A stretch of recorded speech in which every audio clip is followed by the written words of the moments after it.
Ma'am আসসালামু আলাইকুম। ওয়ালাইকুম আসসালাম। কেমন আছেন? আলহামদুলিল্লাহ ভালো। ম্যাম তো আমাদের পরিচিত ইউনিভার্সিটি হাজীদানেশ থেকে এসেছেন তাই না? হ্যাঁ। আচ্ছা ম্যাম, আপনি আমাদের এখানে বেড়াতে আসলেন কেন? মানে আমি যদি আপনার অভিজ্ঞতাটা জানতে চাই। আচ্ছা, যদি বলি কেন এসেছি, প্রথমে শুনেছিলাম যে এখানে একটা নার্সারি আছে। জি। তো সচরাচর নার্সারি মানেই আমার একটা খুব আবেগের জায়গা, কারণ আমার গাছপালা খুবই পছন্দ, সেই তাগিদ থেকেই আসা। কিন্তু এখানে আসার পর এটাকে আমি নার্সারি বলবো না, এটা গাছের একটা হ্যাভেন মনে হচ্ছে আমার কাছে। এত রকমের গাছ, আর এখন যেই কাজটা করছি সেটা হচ্ছে টমেটো তোলা। এইরকম অভিজ্ঞতা আমার লাইফে খুব একটা নেই। আর যতটুকু শুনলাম এটা অর্গানিক, দ্যাট মিনস এখানে কোনো কীটনাশক ইউজ করা হয়নি, এটা অনেক সেফ কনজিউম করা। দ্যাটস ওয়াই আমার এক্সাইটমেন্টটা আরও বেশি। সেটা আমার পিকিংয়ের রেট দেখেই বুঝতে পারতেছেন, মিনিটে 15-20টা তুলে ফেলতেছি মনে হয়। তো এই তো আমার অনুভূতি এখন আপাতত ফিল করছি।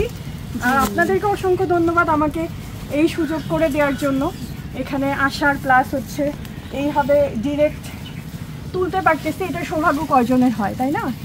জি ম্যাম, এগুলো আমাদের কাছে আসলে ম্যাম আপনাদের এই যে ভিজিটগুলো, সার্টেন ভিজিটগুলো, আপনারা বেড়াতে আসছেন, নিজে হাতে এখান থেকে সব কিছু সংগ্রহ করছেন, এগুলো আসলে আমাদের জন্য অনেক বেশি অনুপ্রেরণার। আর আরও বেশি অনুপ্রেরণার কারণ আমাদের যে আমরা 9 জন যে কৃষিবিদ আছি, আমাদের 9 জন কৃষিবিদের অনেক বেশিরভাগেরই আমাদের ব্যাকগ্রাউন্ড হচ্ছে হাবিপ্রবি। তো আমাদের টিচাররা যখন আমাদের এই পুরো প্রজেক্টগুলো ভিজিট করতে আসে, তারা যখন প্রশংসা করে, তারা যখন আমরা যখন তাদের কাছে গাইডলাইন্স পাই, যে কোনো সাজেশন, গাইডলাইন্স, যে কোনো ইন্সপায়ারিং কথাবার্তা, সেগুলো আমাদের জন্য খুবই ভালো লাগার হয়। আর যদি বলি হাজীদানেশের টিচার হিসেবে আমার পরিচয়টা জানলে, আমি নিজেও হাজীদানেশের স্টুডেন্ট।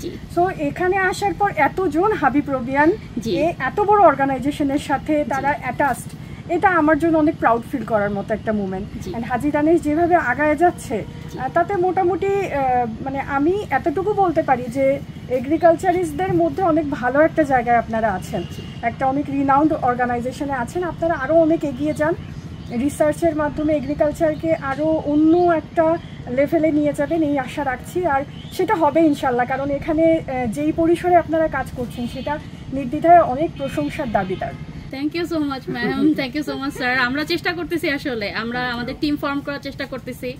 আমাদের টিমের লিডিংও ওরকমভাবে অনেক বেশি প্রোগ্রেসিভ। সো সব মিলাই আমরা চেষ্টা করতেছি যে একটা ভালো টিম ফর্ম করার এবং সেই অনুযায়ী আমাদের প্ল্যান অনুযায়ী আমাদের কাজগুলো করে নেওয়ার। এখন সবকিছু তো আপনাদেরই সামনে, সবকিছু তো হাঁটি হাঁটি পাপা করেই অল্প থেকে অনেক বড় একটা পরিসরে যাওয়া, অলমোস্ট এটা অনেক বড় একটা পরিসরে চলে গিয়েছে। তো আপনারা আরও অনেক বৃহৎ পরিসরে যাবেন, বা আপনারা নিজেরাও অনেক বড় একটা আঙ্গিকে নিজেকে দেখে নিয়ে আসবেন, এই আশা রাখছি। এখানকার সব কিছুর অ্যারেঞ্জমেন্ট দেখে তাই মনে হচ্ছে আমার। Thank you so much.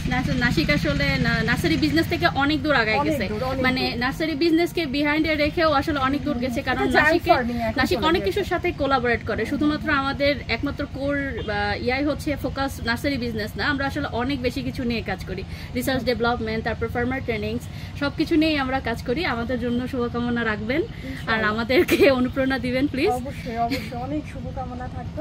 আচ্ছা, যদি কখনো কোনো কাজে আসতে পারি নাসিকের পরামর্শ দানের মাধ্যমে বা যাই হোক না কেন, সেটা আমার সৌভাগ্যের বিষয় হবে আমি মনে করি। Thank you so much ma'am.